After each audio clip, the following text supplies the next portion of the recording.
नमस्कार, करण वर्मा अनप्लग्ड में आप सबका स्वागत है। आप सभी को स्वतंत्रता दिवस की बहुत बहुत शुभकामनाएं। भारत माता की जय, वंदे मातरम। एंड हमारे साथ हैं इस पावन अवसर पर आचार्य रीना शर्मा जी।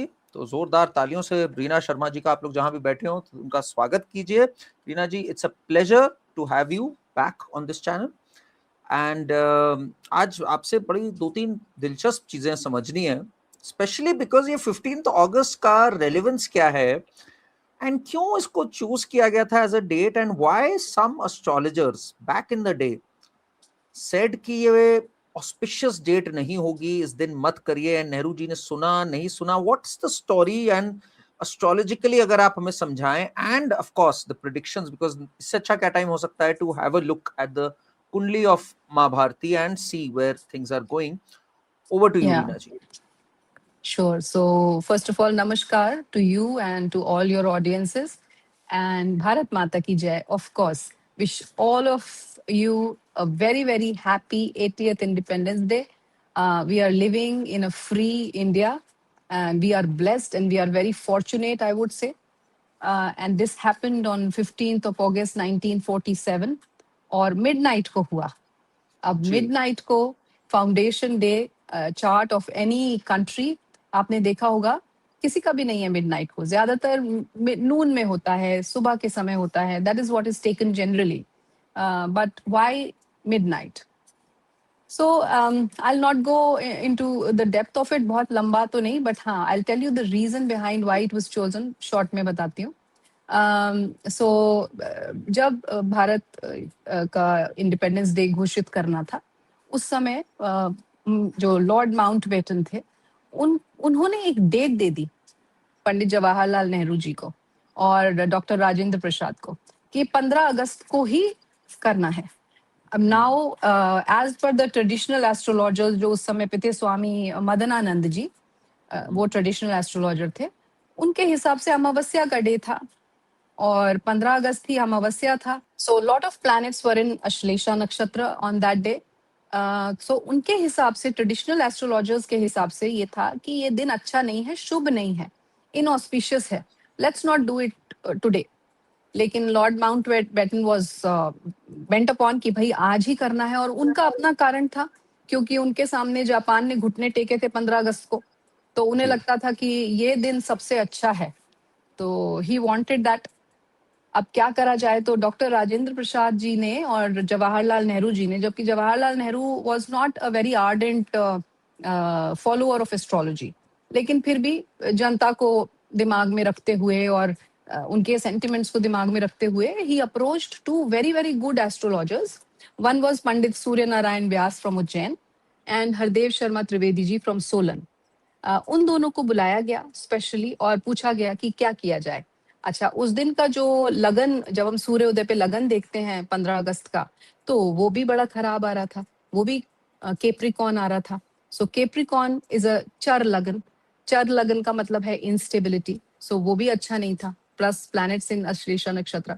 सो देन इट वाज डिसाइडेड, इन दोनों बड़े एस्ट्रोलॉजर्स ने बोला कि रात को मिडनाइट पे अभिजीत मुहूर्त लेते हैं और वृषभ लगन लेते हैं, टॉरस लगन। वृषभ लगन इज अ स्थिर लगन, fixed sign. So fixed sign है, और चंद्रमा को उन्होंने पुष्य नक्षत्र में लिया। पुष्य नक्षत्र शनि का नक्षत्र है। शनि वृषभ लगन के लिए योग कारक प्लैनेट है।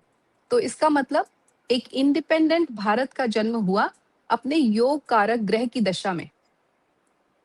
सो अगर आपका जन्म योग कारक ग्रह की दशा में हो रहा है, और वो भी शनि जैसा ग्रह जो स्टेबिलिटी दिखाता है, शनै शनै चलता है, सबसे स्लो मूविंग प्लैनेट है, एक राशि में 2.5 साल रहता है, इसका मतलब स्टेबिलिटी इस इंडिपेंडेंट भारत के लिए एक बाय डिफॉल्ट फीचर बन जाती है। उसके अलावा और चीजें, अब उनके लिए ये क्वेश्चन आया, जब चंद्रमा को पुष्य नक्षत्र में लिया तो बाकी के जो प्लैनेट्स हैं वो कहाँ जा रहे हैं, जो कि मेलेफिक नक्षत्र में है।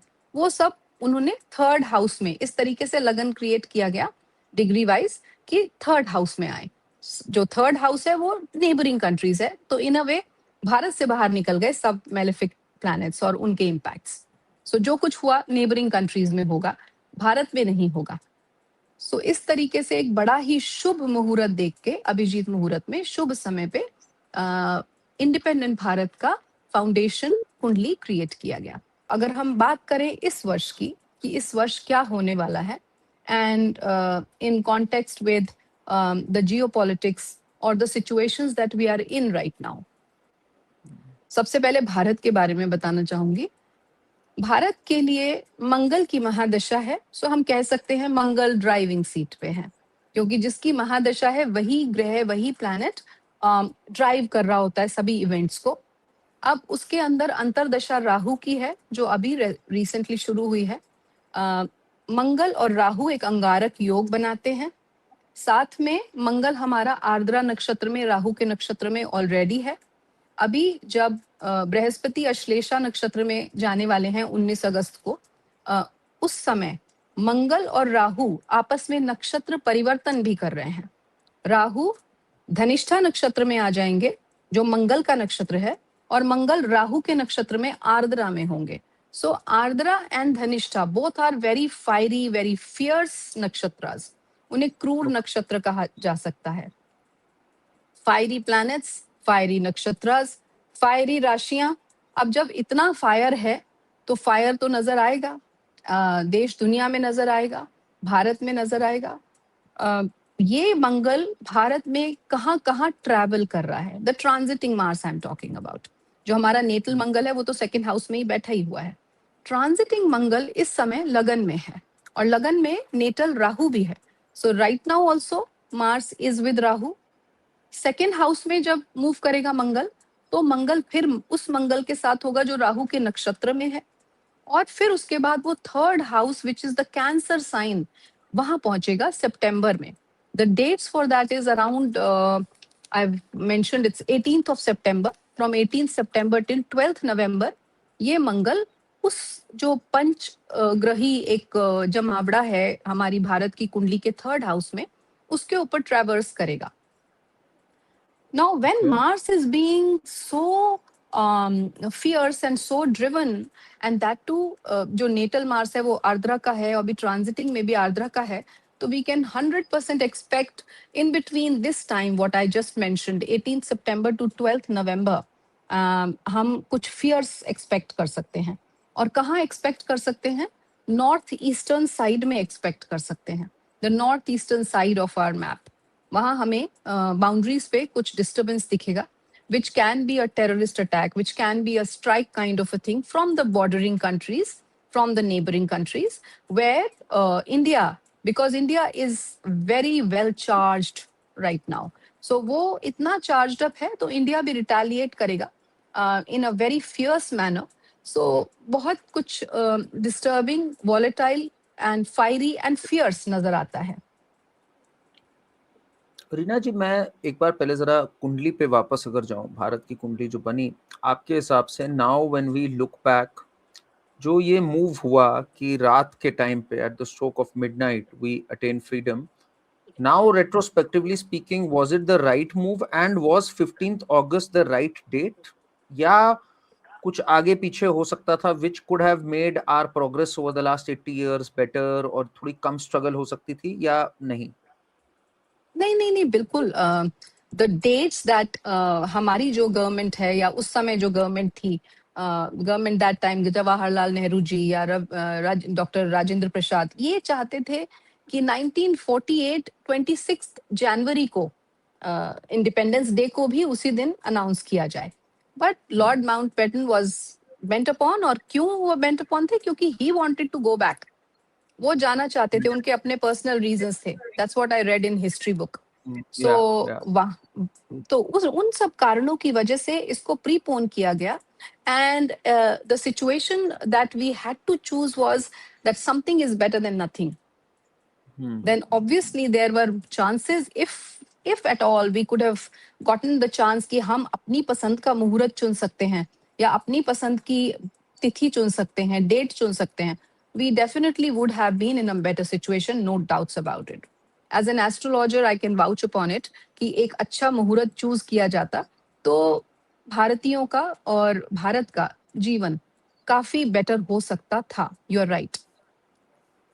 क्या ऐसी चीज हुई कि पाकिस्तान की जर्नी जो रही, पाकिस्तान का वो लोग 14 अगस्त को मनाते हैं, पाकिस्तान का आधे घंटे पहले मनाया जाता है, कब मनाया जाता है, एकदम से इतना बड़ा चेंज आ जाता है between our graph and Pakistan.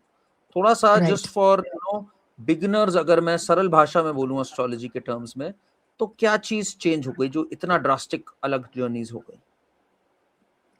अब यहीं पे एक अच्छे एस्ट्रोलॉजर का या एस्ट्रोलॉजी का रोल आता है।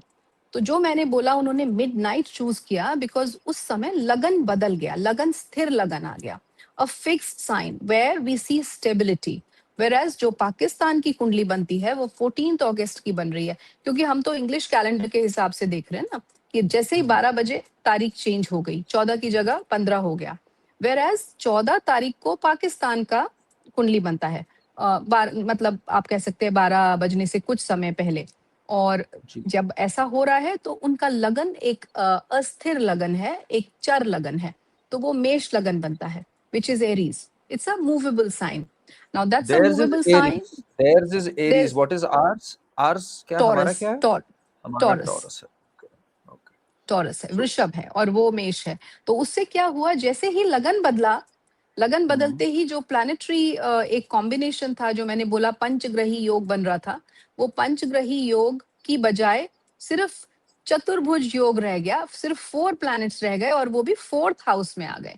Now the 4th house of any chart is the dwelling place, home है वो, और वो भी चर है। मतलब आप सोचिए, जहां पे ये 4 ग्रह बैठे हैं वो भी चर राशि है, लगन भी चर है, और चंद्रमा जो हमने पुष्य नक्षत्र में चूज किया, उनका चंद्रमा आर्द्रा में ही रह गया। सो आर्द्रा नक्षत्र में चंद्रमा है, आर्द्रा नक्षत्र में ही मंगल है, और दोनों साथ बैठे हैं, और वो 3rd हाउस में चले गए। सो मंगल और चंद्रमा अगर 3rd हाउस में चले जाते हैं, तो इसका मतलब एक महालक्ष्मी योग बन रहा है, और वो तीसरे भाव में बन रहा है। तीसरा भाव पाकिस्तान के लिए क्या हुआ, नेबरिंग कंट्री हुआ। सो नेबरिंग कंट्री में महालक्ष्मी योग बन गया। okay. सो नेबरिंग कंट्री इकोनॉमिकली स्ट्रांग हो गई। लेकिन क्योंकि आर्द्रा नक्षत्र में दोनों हैं, तो वो जो फियर्सनेस है, वो जो रेबेलियसनेस है, वो जो आर्द्रा नक्षत्र की एक ना मानने वाली जो एक टेंडेंसी है, एक नेचर है, वो पड़ोसी देशों में भी रही। चैलेंजेस को लेना, बातों को अपने तरीके से अलाइन करना या लीड करना। So if we see India as a neighbouring country to Pakistan, then we had been so fierce in that manner, and especially क्योंकि राहु का नक्षत्र आर्द्रा है, so we kept on becoming better and better in technology, and stability तो है ही। so that comparison, चर लगन and स्थिर लगन, साथ में नक्षत्र का बदलना, वो राहु के समय में जन्मे। आर्द्रा नक्षत्र राहु का होता है, तो उनका जो बर्थ दशा है, that is Rahu Rahu is fluctuation. Very symbolic, एक तरह से ऑब्सेशन वो दिखता भी है पाकिस्तान के उसके अंदर, बिल्कुल यस, माया, ऑब्सेशन, इल्यूजन। और हमारा एब्सोल्युटली। जो है that is governed by which planet, जैसे उनका शनि, शनि पुष्य, शनि। पुष्य नक्षत्र है, शनि से गवर्न होता है।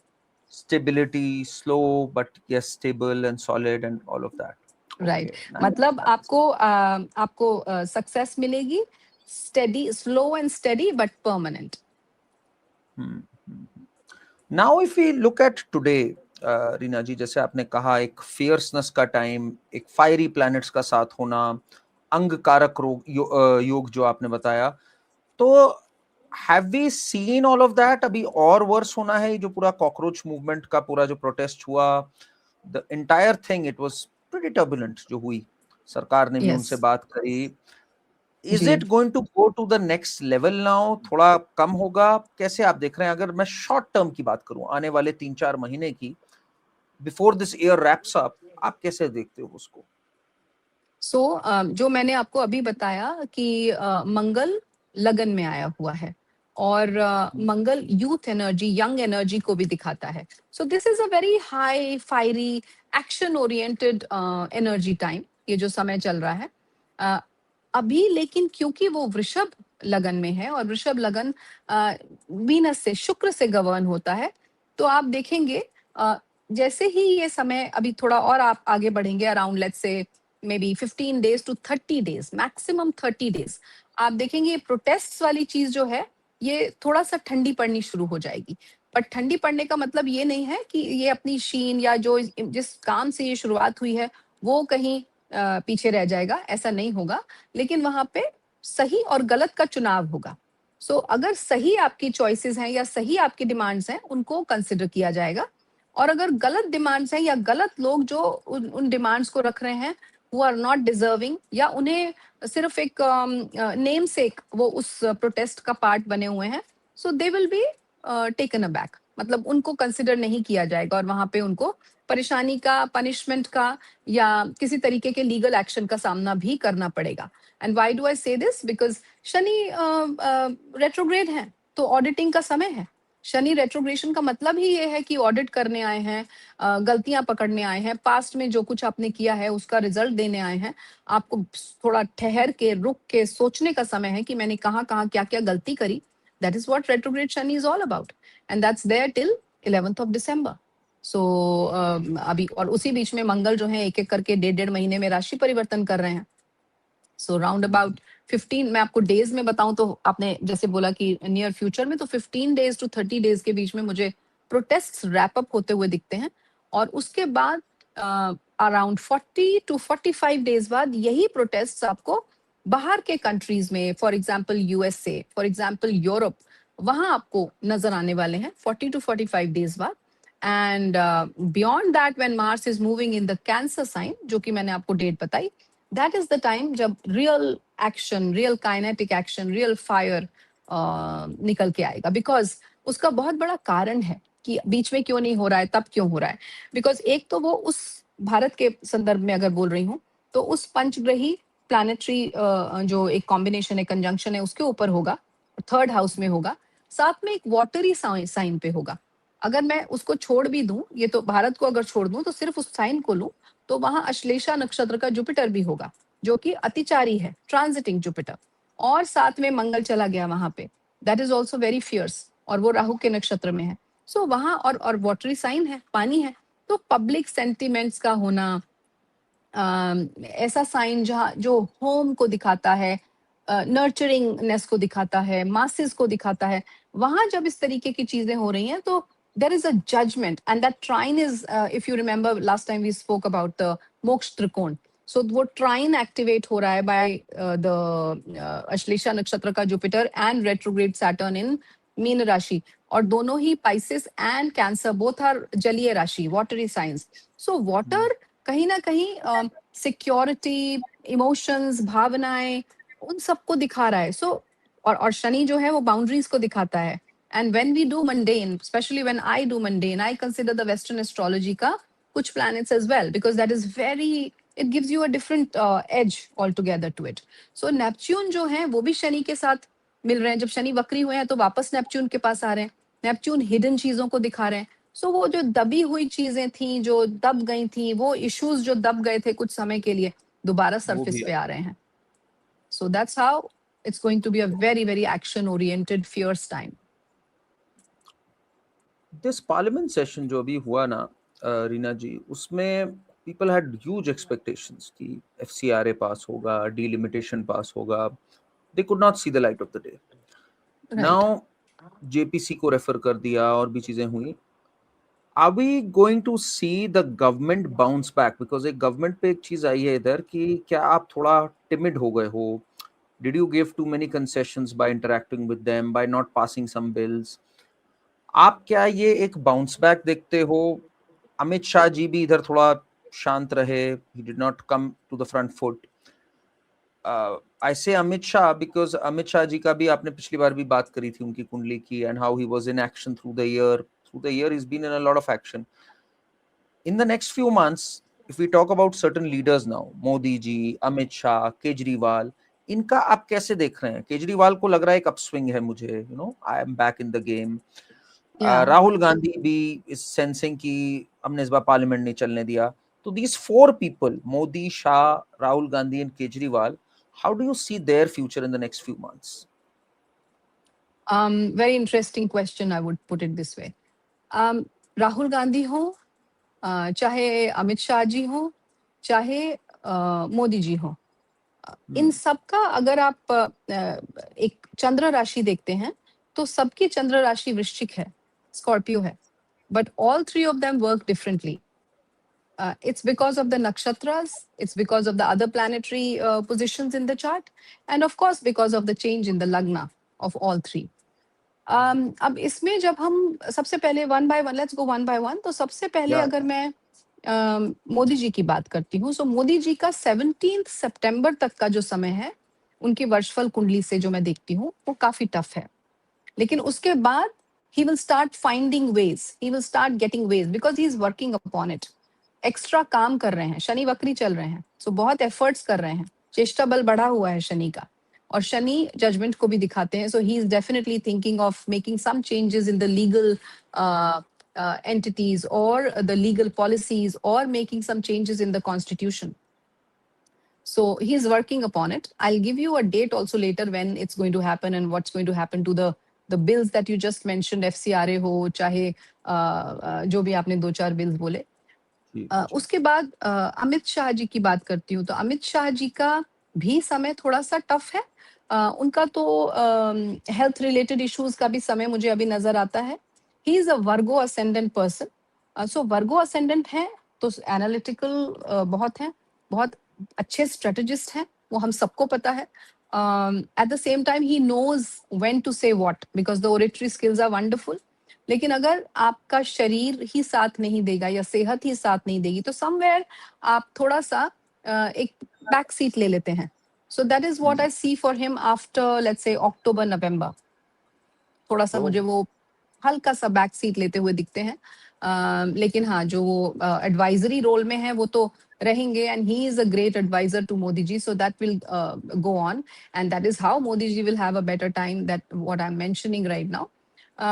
उसके अलावा केजरीवाल जी की अगर बात करें तो he is definitely in the up scale और the up swing right now. He is feeling कि मेरा अच्छा समय आ गया है. बट राहु इन भारत की कुंडली इज अष्टम फ्रॉम चंद्रमा, सो चंद्रमा मतलब मन. सो बहुत सारे लोग including Modi ji and including Amit Shah ji एक इल्यूजनरी से एक क्लाउड के अंदर हैं अभी.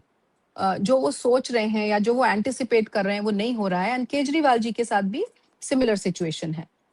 Now everything is going to change with effect from 5th of December this year. 5 दिसंबर के बाद राहु केतु एक एक्सिस बदल रहे हैं, परिवर्तन हो रहा है उनके एक्सिस में.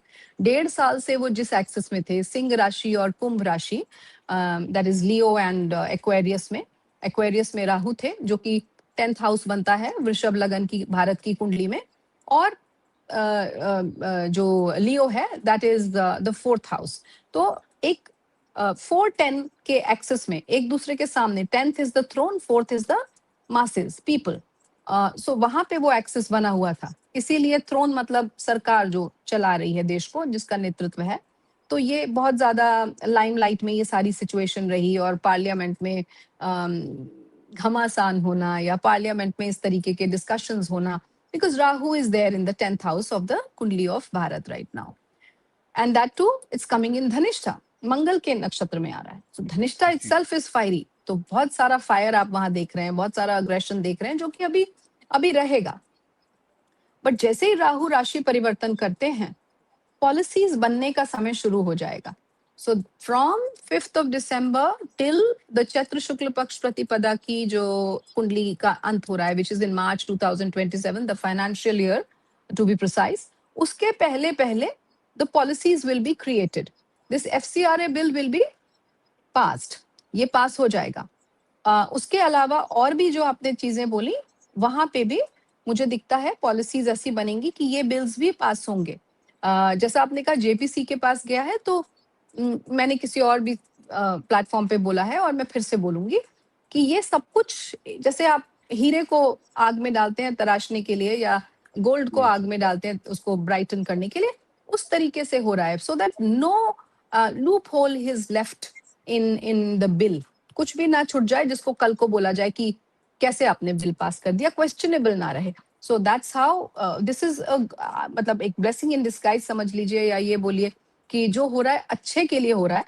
And we will have to see a lot of policies because this year ये जो चैत्र शुक्ल पक्ष प्रतिपदा का जो ये वर्ष है ये बना ही policies बनाने के लिए है. This is a year of policies, metals and a lot of wars.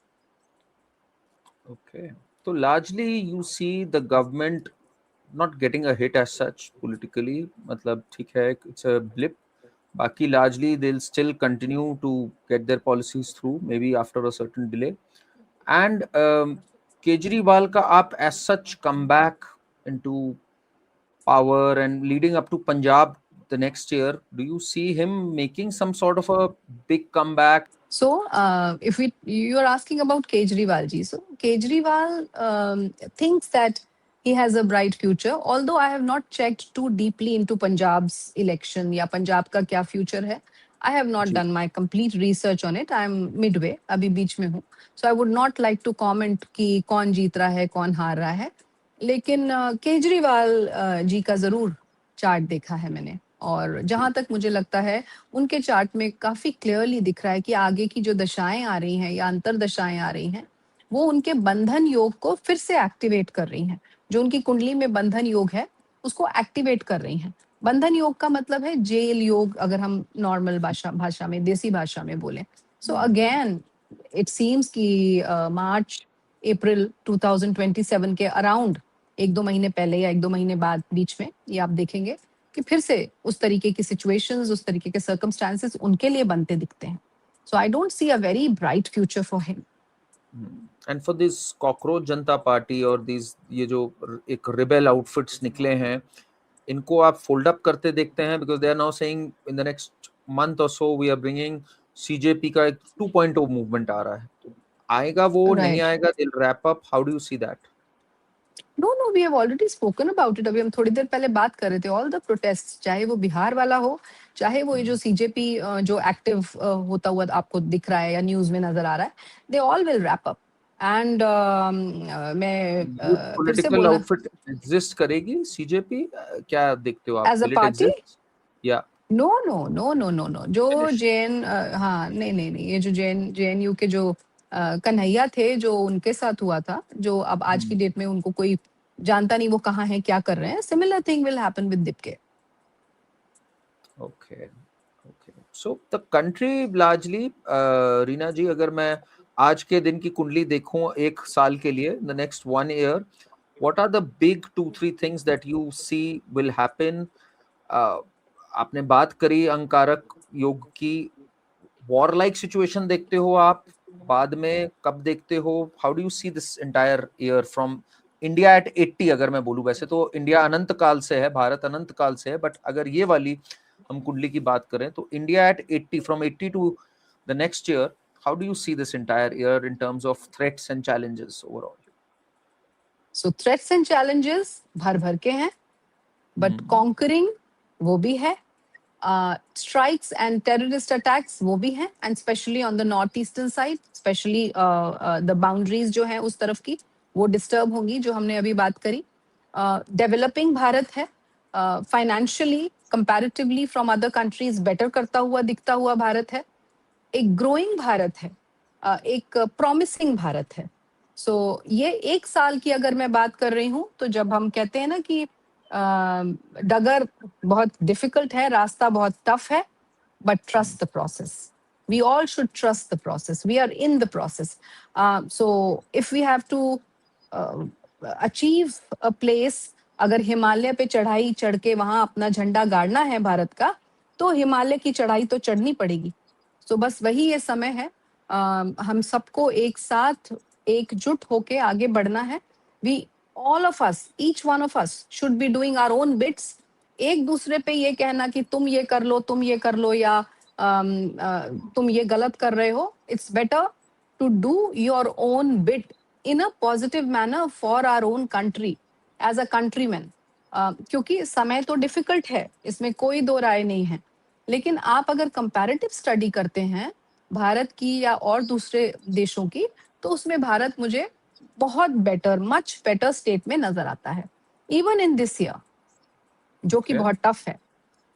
And vis-a-vis Pakistan, when we say operation Sindoor की बात जो चलती आ रही है काफी टाइम से, any resumption there? Because वहाँ तो there's a collapse that's happening. POJK हो, बलूचिस्तान हो, तो आप देखते हो भारत को at some point giving it a little nudge या एक confrontation होते हुए for resources को लेके भी बहुत प्रश्न आ रहा है.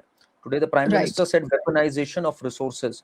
So Pakistan believes water is being weaponized. जबकि एक अलग बात है, Yes. truth is very different. उस पे कोई फ्लैश पॉइंट आप देखते हैं? How do you see that? So as far as Pakistan is concerned, Pakistan is finished inside. वो उसका अंदरूनी तौर पे जो एक इंफ्रास्ट्रक्चर है, एक ढांचा है, वो ऑलरेडी, मैं शेकन नहीं बोलूंगी, मैं ब्रोकन बोलूंगी. It's already broken into pieces. The only thing is वो पीसेस किसके हिस्से में कौन क्या आ रहा है ऑफिशियली साइन होने बचे हैं. Because one part is going to go to Afghanistan, the other part is going to come to India. और वो तो भारत का ऑलरेडी हिस्सा था ही. And this is going to happen before or round about June July से 2027 से पहले पहले, जो मुझे नजर आता है. और लैंड का अक्वायर करना वो मंगल दर्शाता है, मंगल की महादशा है. बस थोड़ा सा फियर्सनेस चाहिए थी, जो राहु अंतरदशा ले आए हैं और ये ट्रांजिट ले आया है. सो वो जो फियर्सनेस है और वो जो फायर है, अगर उसको पॉजिटिवली यूज किया जाए टू जो थोड़ी देर पहले मैंने बोला, दबी हुई सारी अपनी फीलिंग्स और इमोशंस को satisfy करने के लिए, so this is the right time. Any advice to the young people out there, Gen Z and others, perspective careers या इस एक साल में sectors which can be very beneficial in terms of investing or career wise, कोई advice आप देना चाहोगे? So for Gen Z, this is not the time for investments. Yeah, this is not the time for getting into stock market at all. Because जब आप Gen Z की बात करते हैं, maybe they are not the experts. Maybe they do not have a seasoned approach towards how to handle the fund or how to handle the finances. So until unless you are very seasoned into it, I would not recommend get into the stock market. That is Not one. just Gen Z को छोड़ के भी अगर मैं बोलूं, is it a good time for the stock markets? कैसा है? Leave aside Gen Z, अगर वैसे बात हो. No, there is a crash kind of a thing, market crash जो अभी शुरू हो चुका है. ये देखिए, ये जो ग्रहण पड़ रहे हैं, ये बहुत इम्पैक्ट करते हैं. मतलब it's something which is not just, अगर कोई बोले सिर्फ इक्लिप्स हो रहा है तो उसकी वजह से नहीं. There's a lot of chaos or commotion in the planets and nakshatras right now. So because of which stock market या market crash जैसा समय दिखता है. सो जो लोग प्रॉफिट बुक करना चाहते हैं उनके लिए बड़ा अच्छा समय हो जाएगा. लेकिन again you need to be seasoned for that. So वो जरूरी है. लेकिन स्टॉक मार्केट में वैसे इन्वेस्ट करने के लिए no, it's not a good time.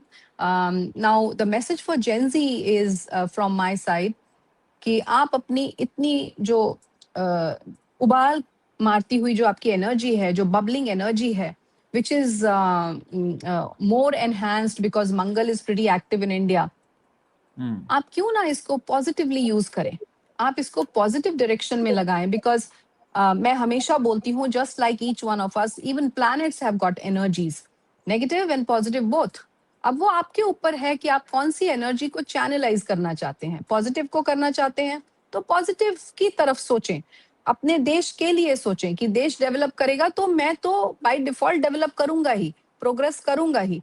अगर देश नहीं प्रोग्रेस करेगा या देश के अंदर मैं फूट डलवाऊंगा या लोगों के कहने से इन्फ्लुएंस होके मैं कुछ ऐसे आंदोलनों का या प्रोटेस्ट का पार्ट बनूंगा which can somewhere disturb my country or my countrymen or it will create an imbalance or equilibrium को छेड़ रहा है, तो नुकसान आपका भी है. You should realize that. हाँ, वो बात अलग है, दीप के जैसे लोग जो यूएसए में बैठे हैं उनको शायद ज्यादा फर्क ना पड़े. So people who are following him should understand that concept. चलिए, I think Reena ji summed it up pretty well that it's a difficult year ahead. बहुत चीजें हैं, वॉर लाइक चैलेंजेस भी हैं, इंटरनल थ्रेट्स भी हैं, टेरर थ्रेट्स भी हैं, but we'll sail through and this too shall pass. We have to trust the process, right? तो इसी सीख के साथ thank you so much Reena ji for your time. A very happy Independence Day again to you, to the viewers. And Reena ji के साथ एक elaborate podcast हम लोग होपफुली तब करेंगे जब she'll be in town and in studio करने की पूरी कोशिश करेंगे. Right? Sure. Thank you so much. Thank you. Happy Independence Day once again. Jai Hind. जय